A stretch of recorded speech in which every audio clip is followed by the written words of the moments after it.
તો રાજસ્થાન માઉન્ટ આબુ જ્ઞાન સરોવર ખાતે હાર્મની હોલમાં ભરૂચના ભાઈ બહેનો માટે ત્રિદિવસીય યોગ સાધના ભઠ્ઠીનું આયોજન કરવામાં આવ્યું છે। ત્યારે 15મી મે થી 18મી મે સુધી આ યોગ ભઠ્ઠીનું આયોજન કરવામાં આવ્યું। જે યોગ સાધના ભઠ્ઠીનો મુખ્ય હેતુ આધ્યાત્મિક સ્વ ઉન્નતિ, સ્વ જાગૃતિ તેમજ વિશ્વ કલ્યાણ નિમિત્તે વિશ્વમાં શાંતિનો પ્રકાશ ફેલાય એ હેતુસર આયોજન કરવામાં આવ્યું છે। આ યોગ સાધના ભઠ્ઠી દ્વારા જે શાંતિ અને શક્તિના પ્રકાશની સકારાત્મક ઉર્જાનો સંચાર થાય છે એ દ્વારા ન ફક્ત સ્વ પરંતુ આખા વિશ્વના વિઘ્ન દૂર થાય છે એ ઉદ્દેશ્યથી આ યોગ સાધના ભઠ્ઠીનું આયોજન કરવામાં આવ્યું છે।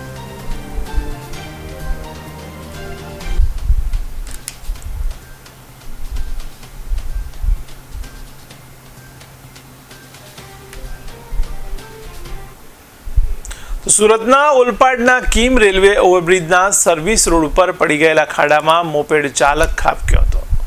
ત્યારે મોપેડ ચાલક જઈ રહ્યો હતો તે દરમિયાન અચાનક મોપેડનું ટાયર ખાડામાં પડતા મોપેડ સ્લીપ થઈ ગયો હતો।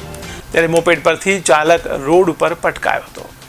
તો અકસ્માતમાં મોપેડ ચાલકને કોઈ ગંભીર ઈજાઓ પહોંચી ન હતી। ત્યારે સમગ્ર ઘટનાના સીસીટીવી પણ સામે આવ્યા છે।